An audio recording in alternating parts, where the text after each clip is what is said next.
तो मैं इनके घर के सामने भूख हड़ताल करने के लिए मजबूर होंगी और मैं अपनी ट्रांसजेंडर समाज के साथ मजबूर हो जाऊंगी इनके घर के सामने धरना प्रदर्शन करने, क्योंकि मैं अपनी हक की रक्षा करने के लिए पूरी मैं असमर्थ हूँ। ट्रांसजेंडर का मतलब छक्का हिजड़ा टोली बधाई वाले ट्रेन में जो मांगते हैं, रेड लाइट पे जो खड़े रहते हैं, यही।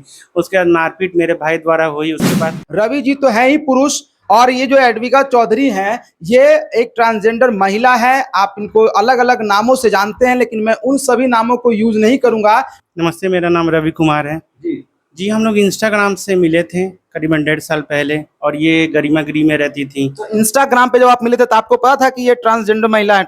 जी, हम बाहर भी रहते थे, तो आज के जनरेशन को तो सब कुछ पता रहता है थोड़ा थोड़ा। तो हमें पता था ये LGBT को अपना इंस्टाग्राम पे लगाई थी। तो हमारी फिर मुलाकात हुई, और फिर मुलाकात के दौरान हम लोग आगे बढ़े। उस समय आपको ऐसा कुछ ख्याल नहीं आया कि भाई लोग क्या कहेंगे, जो परेशानी हो सकती है, ये सब चीज नहीं सोचा? जी नहीं, मैंने कभी नहीं सोचा था, क्योंकि ये पढ़ी लिखी थी, इनकी जो पढ़ी लिखी सोच थी मुझे बहुत अच्छा लगा, एप्रिशिएट किया, और फिर हम इसीलिए इनके साथ आगे बढ़े। क्या कहेंगी, इस तरह का पूरा हुआ है, समाज आपको कैसे देखता है? देखिए, जहाँ तक समाज की बात रही तो मुझे कहीं न कहीं बहुत अच्छा एप्रिसिएशन मिला है और मैं इनका धन्यवाद करना चाहूँगी कि उन्होंने समाज बदलने की ओर एक अच्छी कदम आगे बढ़ाई है। क्योंकि अब हम युवा हैं इस समाज के, हम बिहार के, अपने भारत के एक नई युवा हैं और परिवर्तन तो हमें करना होगा। एक टाइम था जब सती प्रथा को भी खत्म किया गया था और ऐसे बहुत सारे 3 ट्रिपल तलाक ऐसे बहुत सारे मुद्दाएँ हैं जिसपे हमने आगे से बढ़-चढ़ के हिस्सा लिया और चीज़ों को खत्म की गई हैं। तो फिर जब ये ट्रांसजेंडर्स की बात आती है तो इनकी एक्सेप्टेंस की ओर हम क्यों ना बढ़ें?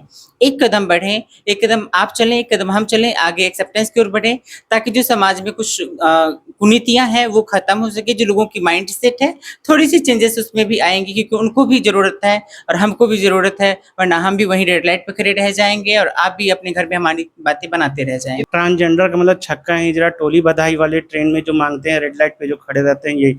उसके बाद मारपीट मेरे भाई द्वारा हुई। उसके बाद हालात बिगड़ते गए और हम लोग का जो 3 दिन रहना हुआ, बहुत ही ये था, लग रहा था ऐसा कुछ हो जाएगा कि हमें मार दिया जाएगा, ऐसा लग रहा था। मेरे भाई द्वारा मारपीट, इनको मारा भी गया। बीच बचाव में हम गए, तो लेकिन 3 लोग होने के कारण हम अकेले क्या ही कर लेते। तो अभी आपको कुछ मतलब कि धमकियां वगैरह भी आप बता रहे थे कि मिल रही है कि ऐसे कर देंगे वैसे कर देंगे, इसका क्या मतलब? जी हाँ, मेरे पिताजी द्वारा मुझे धमकियाँ दी जाती है, CM नीतीश कुमार की, तेजस्वी जी के, और बोलते हैं कि सब लोग मेरे मेरे मेरे अंडर में हैं। हम, तुम समझते ना, VIP घर में जन्म लिए हो, सत्येंद्र सिंह के बेटा हो, कुछ भी करवा देंगे, दारू में फंसा देंगे, जान से मरवा देंगे, और करेंट लगा के गाड़ी में बैठा देंगे। और हम लोग सब्जी भी लेने जाते हैं, वो गुंडा फिट कर रखे, मेरा घर भी देख चुके हैं।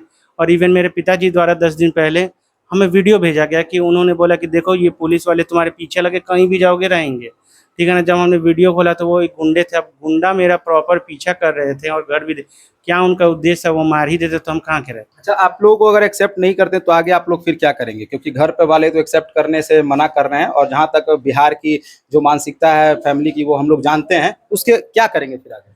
देखिए, मैं एक्सेप्टेंस के लिए किसी पे ज़्यादा फ़ोर्स नहीं कर सकती हूँ। मैं जहाँ तक कि बहू हूँ, मैं उस मर्यादा की उल्लंघन तो नहीं करूँगी। हाँ, बट अगर उन्होंने ऐसा नहीं किया और मेरे साथ अन्याय पे अन्याय होती रही, तो मैं इनके घर के सामने भूख हड़ताल करने के लिए मजबूर होंगी और मैं अपनी ट्रांसजेंडर समाज के साथ मजबूर हो जाऊँगी इनके घर के सामने धरना प्रदर्शन करने, क्योंकि मैं अपनी हक की रक्षा करने के लिए पूरी मैं असमर्थ हूँ और मैं जब तक ज़िंदा हूँ आवाज़ उठाती रहूँगी।